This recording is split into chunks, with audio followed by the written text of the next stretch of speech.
예, 우리 지난 시간에 예수님과 세 명의 제자들이 변화산에 올라갔던 이야기를 나누었습니다. 이제 변화산에서 이제 내려오게 되었는데요. 이 변화산 사건은 도대체 무엇이었는가 하는 것에 대해서 우리 지난 시간에 맨 마지막 부분에 이 사건을 죽을 때까지 기억하고 있었던 베드로가 베드로 후서에서 어떻게 기억하고 있는가, 무슨 사건으로 기억하고 있는가 하는 것으로 나눴습니다.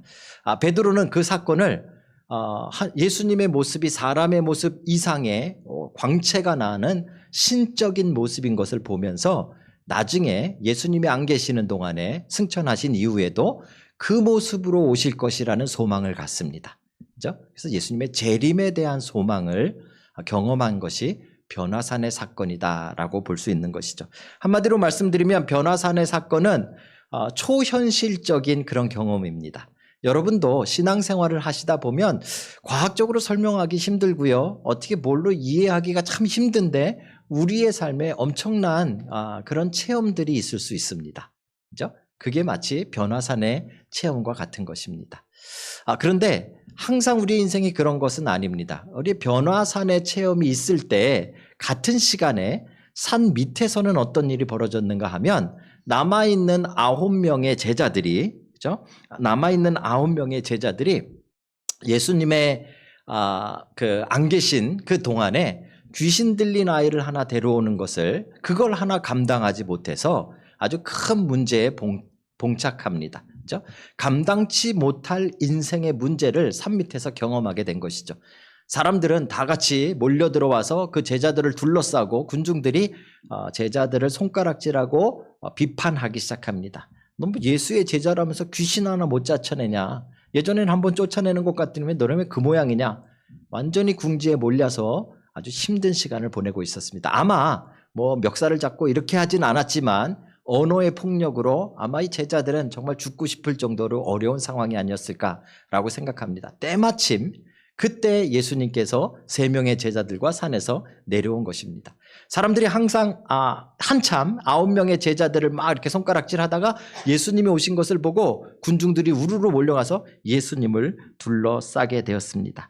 예수님께서 그들에게 이렇게 물으셨습니다. 너희가 무엇을 그들과 변론하느냐? 참 헷갈리는 말입니다. 학자들도 이 말이 너희가라고 물어봤는데 이 너희가 제자들에게 이야기한 것인지 군중들에게 이야기한 것인지 아니면 거기에 서기관들에게 이야기한 것인지 정확하게 구별하기가 힘든 문장이다라고 말합니다. 어쨌든지 이 문장의 중요한 점은 무엇인가 하면 지금 예수님이 이 산 밑에서 일어난 일에 간섭하신다 이 말입니다. 그렇죠? 예수님은 변화산에서 내려오셔서 우리의 현실의 문제에 여러분의 실제 문제에 여러분이 당한 그 문제에 관심을 갖고 개입하신다, 인볼브 하신다 그런 의미가 이 안에 담겨져 있는 것이죠. 예수님의 질문이 누구에게 했는지 모르겠지만 대답을 한 사람은 한 사람이었습니다. 그것은 막상 그 문제를 일으켰던 문제의 원인이 되었던 귀신 들린 아이를 데리고 온 그 아버지입니다. 그 아버지가 예수님께 이렇게 말했습니다. 17절 18절인데요. 선생님, 귀신 들린 내 아들을 선생님께 데려왔습니다. 귀신이 내 아들을 잡아 거꾸러뜨리면 내 아들이 거품을 물고 이를 갈며 핏기가 사라지며 죽어갑니다. 그렇죠? 심각한 상태죠. 선생님의 제자들에게 치유해달라고 하였으나 그들이 능히 하지 못하였습니다. 그렇죠? 이 말씀을 자초지정을 다 들으시고는 예수님께서 뜬금없이 이렇게 말씀하십니다. 믿음 없는 세대여, 내가 얼마나 너희와 함께 있으며 얼마나 너희에게 참으리요. 그를 나에게로 데려오라. 한마디로 말하면 야 얼른 가 데려와 이 말씀인데 그 앞에가 뭐 이렇게 장황하게 붙었습니다. 사람들은 이 부분이 귀신 들린 아이를 고치지 못한 9명의 제자들을 야단치는 것이다 라고 생각합니다. 그죠? 보십시오. 믿음이 없는 세대여 내가 얼마나 너희와 함께 있으며 이렇게 말했으니까. 그런데 이 부분에 우리가 좀 주목해 봐야 됩니다. 이 부분은 예수님의 마음이 지금 드러나고 있는 겁니다. 예수님이 도대체 뭘 하려고 하는가? 마가는 지금 예수님의 이 대답과 예수님의 이 대화를 통해서 예수님이 지금 뭘 하고 계신가를 설명해 주고 있는 것입니다. 뭘 하고 있는가 하면 예수님은 지금 제자들을 훈련하고 계신 겁니다. 왜 제자들을 훈련해야만 하는가 하면 이 특별한 훈련을 해야 되는가 하면 예수님께서 십자가에 달려 돌아가시고 부활하신 다음에 승천하시고 나면 지금처럼 예수님이 함께 있지 않는 시간이 온다는 말이죠. 그죠? 그래서 예수님이 믿음 없는 세대여 내가 얼마나 너희와 함께 있겠느냐. 그죠? 예수님이 눈앞에 보이지 않는 시간을 제자들이 살아가야 됩니다. 그 시간에 대해서 예수님은 지금 훈련시키고 계신 것입니다. 그죠? 그런 면에서 오늘 말씀은 단순히 꾸중하는 것이 아니라 예수님의 마음이 그냥 확 드러나 버린 것입니다. 내가 얼마나 너희들과 함께 있겠다고, 그치? 조금 있으면 너희들 날 보지도 못할 거고 만져보지도 못할 거고 내 말을 직접 듣지도 못할 텐데 너희 도대체 어떻게 하려고 그러니? 라고 예수님께서 본인의 마음을 말씀하고 계신 것입니다. 그 증거가 예수님은 반복해서 이 특별한 기간을 준비하고 있는 것으로 마가는 계속 기록하고 있는데요. 예를 들면 변화산 사건입니다. 변화산 사건은 예수님의 모습이 신비하게 변화된 것을 그냥 구경했다 이걸로 끝나는 것이 아니라요. 그 사건이 끝나고 내려오면서 예수님이 제자들에게 무엇을 말씀하셨는가가 중요하죠. 무엇을 말씀하셨을까요? 예수님께서 고난을 당하시고 십자가에 죽으시고 부활하실 것을 말씀하십니다. 다시 말씀드리면 그 변화산에서 예수님이 트랜스피규레이션, 변화되는 그 모습을 지켜본 그것과 예수님이 안 계신, 부활 승천하신 이후의 일과는 연관이 있다는 말입니다. 그걸 베드로가 정확하게 베드로후서에 적은 겁니다. 그래서 예수님이 안 계시는 이 특별한 시간을 살아가는 이 시간 동안에 우리는 예수님의 그 신적인 모습으로 다시 재림하시는 모습을 소망하는 그걸로 살아야 된다 이 말이죠. 그렇죠? 그게 예수님이 변화산에서 진짜 제자들에게 가르치시고 싶었던 메인 포인트입니다. 오늘 말씀도 사실 마찬가지입니다. 오늘 말씀도 그냥 아이 하나를 고치는 귀신 들린 사람 하나 쫓아내는 그런 이야기가 아니라요. 30절 이후로 보시면 이 사건 이후에도 예수님이 또 반복해서 본인이 십자가에 죽으실 것과 부활하실 것, 다시 말씀드리면 승천 후에 예수님을 볼 수 없는 기간이 생기게 될 것에 대해서 말씀하고 계신 것입니다. 그 시간을 어떻게 살아가야 되는가? 그걸 지금 예수님은 계속 제자들에게 가르치고 훈련하고 계신 것이죠. 이게 지금 예수님이 하고 있는 특별한 훈련을 마가가 기록하고 있는 그런 내용임을 우리가 기억해야 할 것입니다. 그렇죠? 그런 면에서 본다면 오늘 사건은 그냥의 치유 사건이 아니라 이제 이 특별한 훈련을 받고 특별한 기간을 살아가야 되는 이 시간을 살아가는 사람들에게 절대적으로 예수님이 하고 계신 말씀이다라고 우리는 들어야 된다라는 말입니다. 이 특별한 기간이 도대체 뭡니까? 우리 지난번에 하나님의 나라 세미나 제일 중요하다 그랬죠? 그거에 대해서 우리가 함께 나눴습니다. 우리가 말하는 하나님의 나라는 이제 예수님이 재림하신 다음에 여러분 지금의 몸이 아닌 부활한 몸, 좀 완전한 몸이라고 성경이 그랬으니까 여러분 저 못 알아보실 거예요. 이 안경도 안 쓸 거거든요. 엄청 잘생겼을 거예요. 그때는 아마 못 알아볼 정도로 온전한 부활한 몸을 가지고 만져지는 예수님의 부활한 몸과 함께 예수님과 함께 영원한 나라를 살게 될 거예요. 여러분 죽어서 천국 가는 거 말고요. 이게 하나님의 나라예요. 그죠? 그런데 또 성경이 말하는 하나님의 나라는 이미 임한 하나님의 나라예요. 예수님께서 이 땅에 초림 처음 오셔서 십자가에 죽으시고 부활하시고 승천하신 다음에 그죠? 재림하시기까지 살아가는 이 시간, 이 특별한 기간도 성경은 하나님의 나라라고 말하는 거예요. 그죠? 비록 예수님은 안 보이지만 예수님은 만져지지 않지만 예수님과 함께 살아가는 이 특별한 이 하나님의 나라, 이걸 어떻게 살아가야 되는가 하는 것이 오늘의 특별한 제자 훈련이고 또 우리들에게 하고 계신 말씀이다라는 것입니다.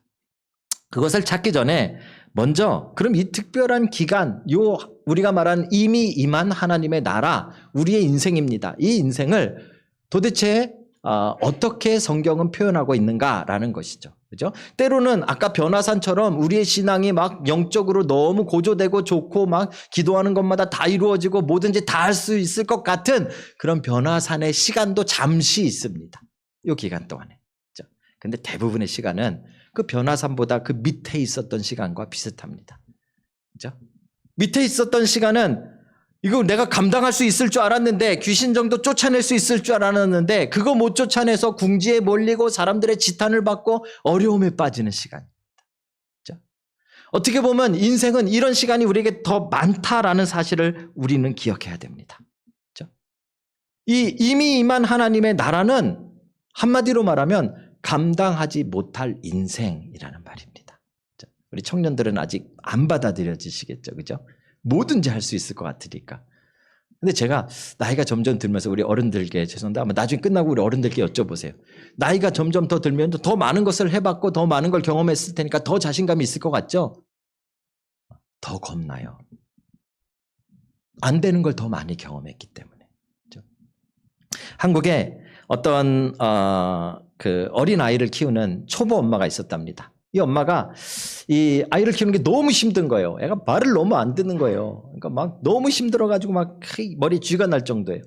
그랬는데 자기가 아는 언니를 보니까 남자애들 초등학생 2명을 키우는데 너무 애들이 말을 잘 듣는 거예요. 너무 부러운 거예요. 그래서 언니를 찾아갔어요. 그래가지고 같이 차를 마시면서 언니 나는 너무 힘들어. 애 하나 키우기 힘든데 언니는 어떻게 이렇게 2명이나 잘 키워? 그랬더니 언니가 비결을 얘기해 줍니다. 나는 그냥 좋은 말을 많이 해줘. 그러더라고요. 근데 때마침 그 얘기를 하는 동안에 그 언니네 아이 둘이 학교 갔다 와서 숙제 안 하고 TV를 보고 소파에 앉아 있었습니다. 그러니까 엄마가 이제 얘기합니다. 좋은 말로 할 때 들어가라. 엄마가 좋은 말로 할 때 들어라. 애들이 겁을 먹고 막 이래가지고 방으로 들어가요. 여러분 좋은 말로도 안 될 때가 옵니다. 자녀를 키워보시면 좋은 말 가지고 그 무서운 좋은 말로도 더 이상 듣지 않을 때가 옵니다. 그래서 내 고집대로 내 생각대로 아이를 키우면 아이에게 상처가 됩니다. 아이가 원하는 대로 아이 고집대로 키우면 부모의 가슴에 못이 박힙니다. 어떻게 보면 자식을 키워보면 이 세상 일이라는 게 마음대로 뜻대로 안 되는 거구나를 가장 절실하게 알 수 있다라고 저는 생각합니다. 아마 대부분의 우리의 인생이 자녀들 키우는 것뿐만 아니라 이런 것을 경험하게 되지 않을까 생각합니다. 하나님 왜 우리에게 자녀를 주셨을까? 저는 참 많이 고민을 해봤는데요. 보람도 있고요. 기쁨도 있고 자녀들을 통해서 얻는 것도 참 많이 있습니다. 그런데 자녀들을 통해서 진짜 배우는 거는 신앙적으로 배우는 것은 이게 마음대로 안 되는구나. 인생 참 마음대로 안 되는구나. 내 뜻대로 안 되는구나. 최근에 우리 아마 번역본에는 없을 텐데요. 최근에 여러분들 제일 한국 넷플릭스에 나온 한국 드라마 아주 인기 있는 거 있죠. 폭삭 속았수다. 그죠? 전 그게 무슨 사기당한 건 줄 알았어요. 폭삭 속았다 그래가지고. 그랬더니 그게 제주도 방언이래요. 많이 고생했습니다. 이런 뜻이래요. 그죠? 근데 막 그거 보면서 사람들이 눈물을 펑펑 흘립니다. 안 우는 사람이 없어요. 남자고 여자고 여러분 한번 실험해 보세요. 내 남편은 눈물이 없는 남편이에요. 데리고 한번 보세요. 아마 펑펑 울 거예요. 네. 안 울 수가 없어요. 왜 안 울 수가 없는가 하면 거기에는 재벌 얘기도 나오지 않아요. 거기에는 비현실적인 얘기가 나오지 않아요. 거기에는 일상이 나와요. 그렇죠? 부모가 자식을 낳고 자식이 부모를 낳고 자식이 부모를 자식이 자식을 낳고 또 자식을 낳고 그죠? 자녀를 키우는 얘기밖에 안 나와요. 사랑에 대한 얘기예요. 가족에 대한 얘기예요. 그런데요, 눈물이 나요. 왜요? 그게 힘든 거거든요. 그걸 보고 있는 우리도 그 인생이 힘든 거를 자녀를 키우면서 경험했거든요. 그러니까 눈물을 흘릴 수밖에 없는 거예요. 여러분 인생을 내 맘대로 될 수 있다라고 생각하신다면 어쩌면 아직 인생의 맛을 아직 우리는 못 본 겁니다. 그렇죠? 힘들어도 난 감당할 수 있다라고 생각하신다면 어쩌면 진짜 어려운 일을 아직 안 만나본 사람일 것입니다. 그렇죠? 정말 내 인생의 어려운 일들을 만나면 우리의 결론은 너무 힘들다. 감당하기 너무 어렵다. 그만둘까? 포기할까? 때려칠까? 여러분 보세요. 그게 인생이에요. 그런데 그 인생을 그 힘든 감당하기 힘든 인생을 살면서 신앙을 지키래요. 이건 미치고 펄쩍 뛰는 거죠. 그죠? 그 인생을 성도로 살으래요. 그 인생을 제자로 살으래요. 그 인생을 하나님의 백성으로 살으래요. 뭐라고 부르든지 간에 그 자체가 결코 쉬울 수 없습니다. 그죠? 아마 몇 배는 더 힘들 것입니다. 그런 사람들 혹시 여러분들의 인생에 정말 인생이 힘든 거구나. 인생이 내 뜻대로만 내 능력으로 안 되는 일이 참 많구나라는 것을 혹시 경험해 보셨거나 또 경험하고 계시다면 오늘 말씀을 들으십시오. 오늘 바로 예수님께서 그런 인생을 어떻게 살아야 되는지, 그 감당 못할 인생을 어떻게 감당해야 되는지를 말씀해 주는 말씀이 바로 오늘 본문입니다. 여러분들에게 그 놀라운 감당 못할 일들을 감당하는 예수님이 주시는 비결이 여러분 마음속에 가득한 주일이 되시길 주님의 이름으로 축복합니다. 본격적으로 들어가 볼게요. 여러분 너무 걱정하지 마십시오. 오늘은 포인트가 하나입니다. 제가 지난주에 여러분들이 너무 힘들어해서 포인트를 왕창 줄였습니다. 전체 시간은 거의 비슷하지만 하나만 기억하시면 됩니다. 그러니까 우리의 인생은 감당하기 힘들다. 요거 이제 했어요. 그죠? 그러니까 그럼 그 감당하기 힘든 인생을 어떻게 살까? 요거만 이제 여러분들이 주목해서 보시면 됩니다. 오늘 본문에 그 사람이 등장합니다. 그게 바로 귀신 들린 아들을 둔 아버지입니다. 그죠? 성경이 귀신 들린이라는 표현을 많이 쓰는데 여러분 그 당시에 의술도 많이 발달이 안 되어져 있는 상황에서 이 귀신 들린 것이 무엇인지 사람들이 잘 알지는 못했어요. 그런데 이 귀신 들린이라는 것의 특징은 하나 분명합니다. 감당하기 힘들어요. 그죠? 자신도 감당하지 못하는 거고 가족도 감당하지 못하는 거예요. 그래서 귀신 들린이라는 말은 귀신이 나를 포지션해서 귀신이 나를 컨트롤하는 상태를 말하는 거예요. 그런 아들을 두고 있으면 그 아버지도 감당하기 힘든 거예요. 인생이. 그죠? 그런 사람이 지금 오늘 본문에 등장하고 있는 것입니다. 이 문제를 제자들에게 부탁했어요. 근데 이 9명의 제자들도 감당을 못하는 거예요. 귀신 들렸다라는 표현은 감당 못한다라는 말이 그 안에 내포되어 있는 것이라고 보셔도 거의 틀리지 않다라고 생각합니다. 특별히 누가복음은 이 본문을 똑같은 본문을 다르게 조금 더 자세하게 기록하는데 그 내용 중에 하나가 강조하는 것이 무엇인가 하면 그에게 외아들이 있었다라고 표현해요. 그러니까 귀신 들린 아들이 유일한 아들이에요. 자식도 아까 얘기했잖아요. 인생에 자식도 감당하기 힘든데 그냥 자식이 아니라 귀신 들린 아들이에요. 그것도 하나밖에 없어요. 여러분 이 아버지의 인생이 얼마나 끔찍합니까? 그죠? 얼마나 힘듭니까? 그죠? 그 인생에 지금 예수님께서 끼어드셨어요. 그 아이를 데리고 오라 그러셨어요. 그랬더니 그 아이를 데리고 이 아버지가 막 왔어요. 그랬는데 예수님 앞에 오자 보란 듯이 뒤집어집니다. 그죠? 경련을 일으키고 바닥에 대굴대굴 구르면서 이제 귀신이 이 아이를 이제 뒤 흔들어 놓기 시작하는 것이죠. 예수님의 눈으로 사람들의 눈으로 감당하지 못한다는 것이 무엇인지를 직접 보게 하고 있었던 상황입니다. 그때 이 아버지가 예수님에게 이렇게 이야기합니다. 귀신이 그를 죽이려고 불과 물에 자주 던졌나이다. 아들 하나 있는데 이 아들 귀신 들린 것도 지금 너무 마음 아픈데 그 귀신이 아이를 불 속에 집어던지고 물 속에 집어던져서 몇 번을 죽을 뻔했다는 거예요. 그거 하나 있는 것도 놓치게 할 뻔했다는 거예요. 그죠? 얼마나 그 마음이 그 아버지의 마음이 간절했겠습니까? 그죠? 그리고 나선 이 아버지가 예수님에게 이렇게 부탁합니다. 그러나 무엇을 하실 수 있거든 우리를 불쌍히 여기사 도와주옵소서. 이 앞에까지는 좋았는데 이 아버지의 이 부탁이 조금 애매한 부탁이에요. 왜요? 예수님이 혹시 하실 수 있으면 고쳐주옵소서. 뭔가 좀 할 수 있으면 한번 해보시옵소서. 이렇게 부탁을 한 거예요. 그렇죠? 아마 이렇게 부탁한 이유는 9명의 제자들에게 부탁했는데 제자들이 못했어요. 그 제자의 그 스승이 있겠지. 제자들도 못했는데 뭐 스승이라고 혹시 그러면 할 수 있으면 한번 해보시고 안 되면 말고. 그렇죠? 여기는 믿음이 없는 거예요. 이건 불신이에요. 그렇죠? 우리도 예수님께 하나님께 기도한다고 하면서 부탁한다고 하면서 이 마음으로 할 때가 참 많아요. 하나님 해주시면 좋고 안 해주시면 할 수 없고. 그렇죠? 죄송합니다. 그 기도 들어주시나 보십시오. 그럼 믿음이 아니거든요. 불신이거든요. 그렇죠? 예수님께서 그 말을 들으시고 대뜸 이렇게 말씀하십니다. 할 수 있거든이 무슨 말이냐? 믿는 자에게는 능히 하지 못할 일이 없느니라. 능치 못할 일이 없느니라. 그렇죠? 근데 할 수 있거든이 무슨 말이냐? 요게 두 가지의 의미가 있는데요. 원어상으로 볼 때 어떤 사본에서는 네가 믿을 수 있다면 이라는 뜻으로 쓰였어요. 그러니까 네가 믿을 수 있다면 믿는 자에게는 능치 못할 일이 없다. 그러니까 믿음을 가져라. 이렇게 좋게 말씀하시는 것으로 해석이 됩니다.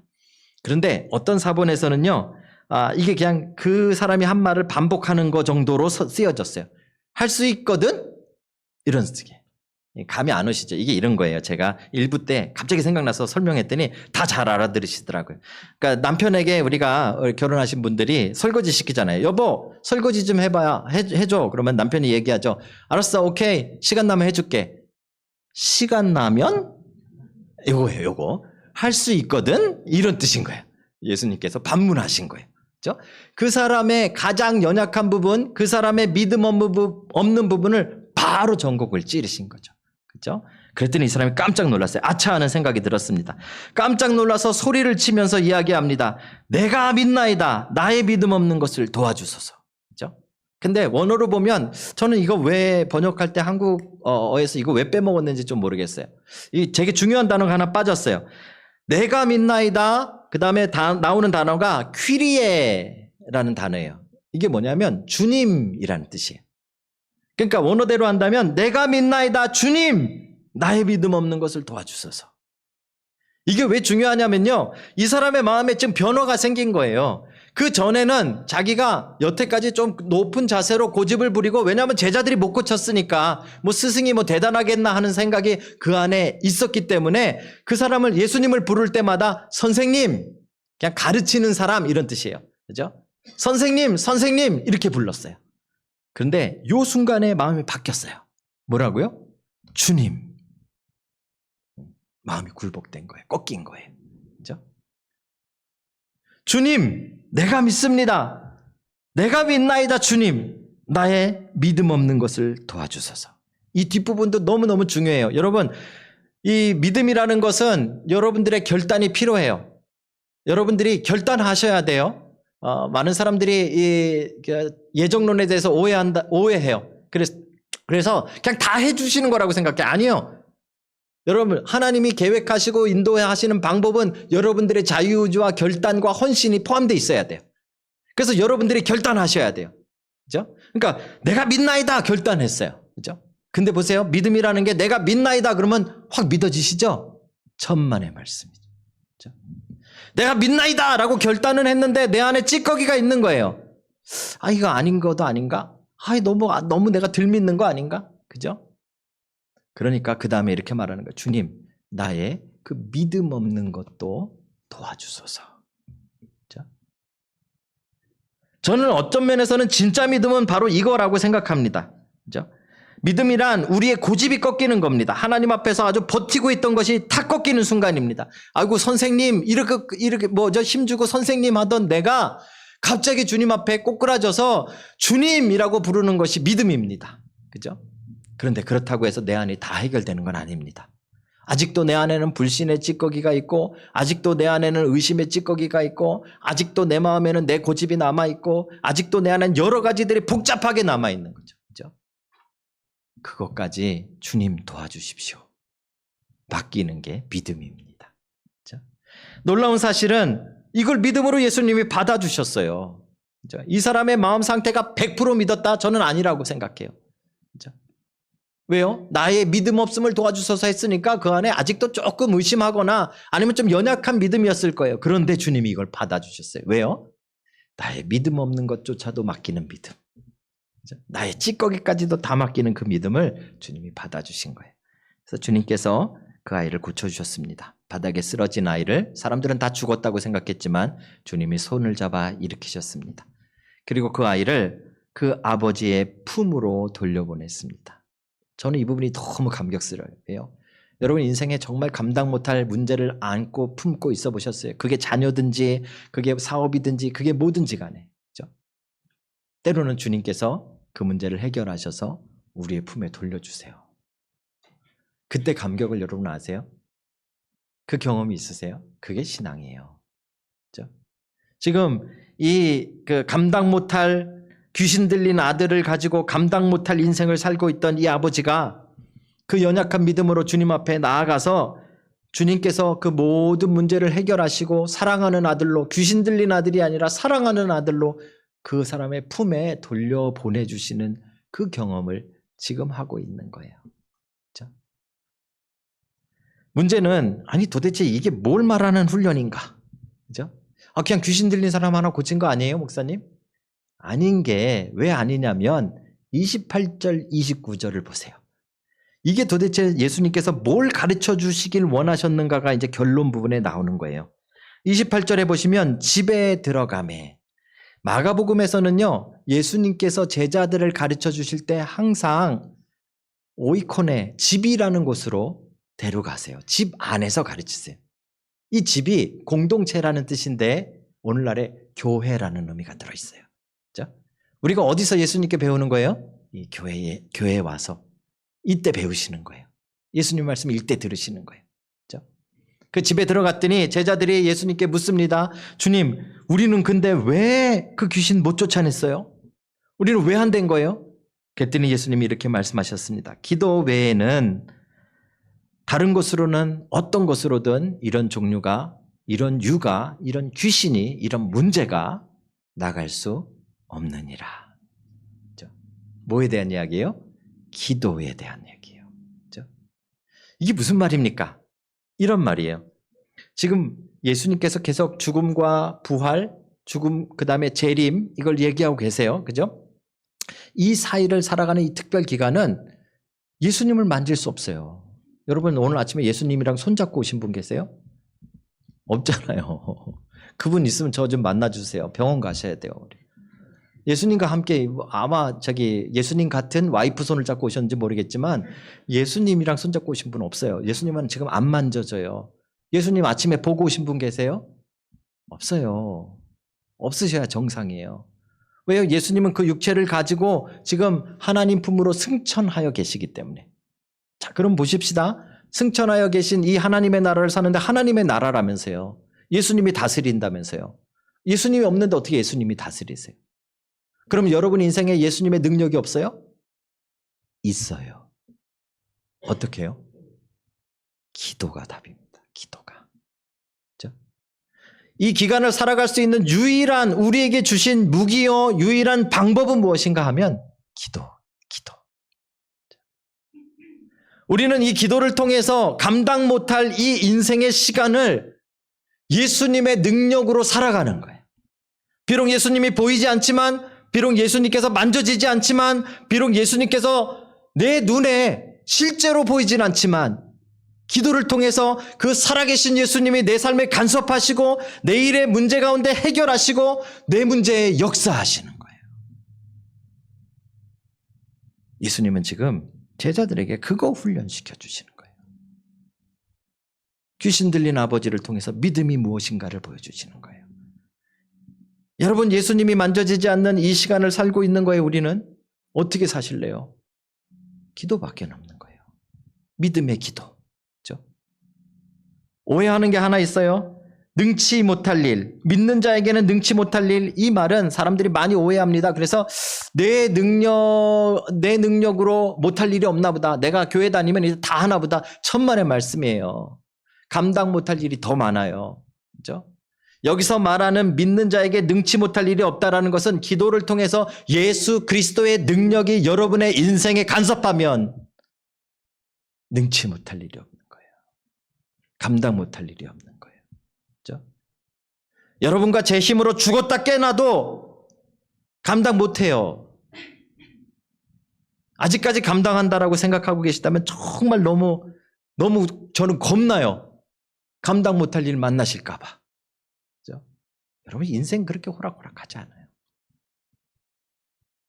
여기 우리 이 장로님 나중에 끝나고 우리 제일 연세 많으신 저희 어머니나 이 장로님에게 여쭤보세요. 장로님 인생 그렇게 쉽죠? 따귀 한 대 맞을걸요? 여러분 인생 쉽게 우리 장로님 연세까지 사시는 거 아니에요. 정말 감당 못할 일들, 그 힘든 일들, 그 많은 죽을 고비들을 통과하며 우리는 살고 있는 거예요. 우리의 능력으로는 안 돼요. 그래서 주신 게 기도예요. 기도. 그렇죠? 기도는 우리가 감당 못할 인생을 만났을 때 감당 못할 인생의 문제를 만났을 때 보이지 않는 승천하신 주님의 능력이 임하는 방법입니다. 보이지 않는 주님과 동행하는 방법이 기도입니다. 그렇죠? 그래서 성경은 기도를 우리에게 말할 때 조금 다르게 표현하는데, 여기서 말하는 기도는 손을 모으고 눈을 감고 하는 기도만을 말하는 건 아니에요. 여기서 말하는 기도는 신약에서는요, 항상 기도하라, 무시로 기도하라. 무시라는 말은 언제나 기도하라는 거예요. 그죠? 여러분, TV도 봐야 되고, 밥도 먹어야 되고, 친구랑 뭐 농구도 해야 되고, 뭐 놀러도 가야 되고, 배드민턴 쳐야 되는데, 어떻게 항상 기도해요? 이게 우리의 마음의 자세를 말하는 거예요. 우리의 마음의 상태를. 그죠? 내 능력이 아닌 예수 그리스도의 능력으로 살아가는 상태가 기도예요. 내 힘이 아니라 예수 그리스도의 힘으로 살아가는 그 모습의 마음의 모습이 기도예요. 여러분, 그 기도로 살아가는 여러분들이 되시길 주님의 이름으로 축복합니다. 기도란 인생에 감당 못할 문제들을 만났을 때 내 능력으로 실패하고 내 고집으로 무너져 버리지만, 그래도 주님께서 도와주심을 믿고 내 고집을 꺾고 믿고 순종하기로 결단하고, 심지어 믿어지지 않는 내 연약함까지도 다 맡기는 그 기도. 그 기도를 통해 예수 그리스도의 능력을 경험하는 것이 바로 기도의 능력입니다. 인생을 살아가는 비결을 여러분들이 찾으시길 주님의 이름으로 축복합니다. 말씀 맺기를 원합니다. 여러분, 마가복음을 보시면 다른 복음서, 다른 세 개 복음서에 기록되지 않은 하나의 스토리가 있습니다. 그것은 예수님께서 겟세마네 동산에서 붙잡혀서 이제 끌려가실 때, 그때 제자들이 다 도망갔어요. 그런데 그때 한 청년이 알몸으로 이렇게 홑 이불을 이렇게 입고 예수님을 멀리서 쫓아가다가 발각이 됩니다. 너 예수를 따라다니는 예수 제자인가 보다 그랬더니, 갑자기 너무 급해가지고 이 하나 덮고 있던 거, 이거를 벗어 던지고, 그럼 어떻게 됐어요? 알몸 됐잖아요. 나체로 막 도망간 거예요. 여러분, 성경에 옷을 안 입고 뛰어다니는 건 딱 하나밖에 없어요. 귀신 들린 사람밖에 없어요. 정신 나간 사람이에요. 그죠? 근데 마가복음에 그 청년에 대한 이야기가 나와요. 다른 데는 아무 데도 안 나와요. 마가가 어떻게 이 이야기를 알았을까? 학자들은 그게 마가라 라고 추측합니다. 마가는 자기의 이야기를 알았어요.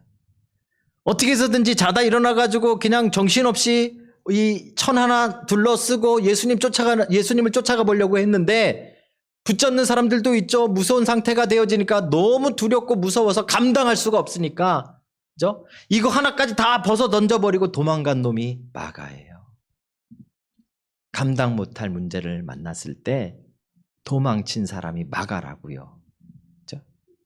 마가에 대한 기록은 또 사도행전에 나옵니다. 그 놀라운 바울과 바나바, 그죠? 그 당시에 최고의 지도자들입니다. 이 두 사람이 의기투합돼서 선교 여행을 갑니다. 그게 바울의 1차 전도 여행입니다.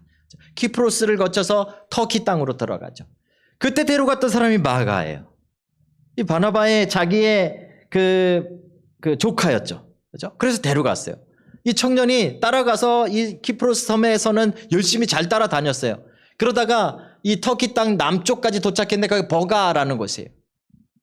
페르가라고 부릅니다. 버가라는 곳에 도착을 했는데, 그 앞에 보니까 타우루스 산맥이 있어요. 험한 산인데 높이가 3,700m예요. 그걸 보고 마가가 난 못 가겠다. 저걸 어떻게 넘어? 여러분, 그 당시에 뭐 등산화가 있습니까? 뭐 카트만두가 있습니까? 뭐가 있습니까? 못 넘어요. 바울과 바나바는 거기를 넘어갑니다.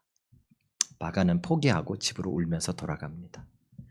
감당하기 힘든 일들, 어려운 일들만 만나면 족족이 도망쳤던 사람이 마가예요. 오늘 그 마가가 쓴 겁니다. 그 마가가 나중에 말년에 베드로를 따라다니면서 베드로에게 들은 내용을 가지고 이 마가복음을 대부분 기록합니다. 그러면서 베드로와 함께 어디를 갔는가 하면 로마에 갔습니다. 그리고 로마 교회를 잠시 돌봤던 사람이 마가입니다. 그죠? 베드로가 먼저 죽었겠죠. 그때가 대략 네로 황제 때쯤 되어집니다. 자, 네로 황제는 진짜 미친놈입니다. 이 로마에다가 불을 질러가지고 사람들 다 죽이고 막 집들 다 태워놓고 로마를 다시 건설했던 사람입니다. 건물을 다시 줬던 사람입니다. 그리고 나서 사람들이 황제를 욕하려고 하니까 아니다, 그건 기독교인들이 했다 해가지고 기독교인들에게 다 덮어씌웠던 사람입니다. 엄청난 핍박이 교회에 쏟아졌습니다. 로마에 있는 교회는 다 도망가고 떠나야 되는 상황이 됐습니다. 그 로마 교회에 마가가 마가복음을 적습니다. 자기의 옛날 모습들이 주마등처럼 지나갔겠죠. 아주 코딱지만한 어려움을 만나도 그냥 집어던지고 도망가고 포기하고, 그렇죠?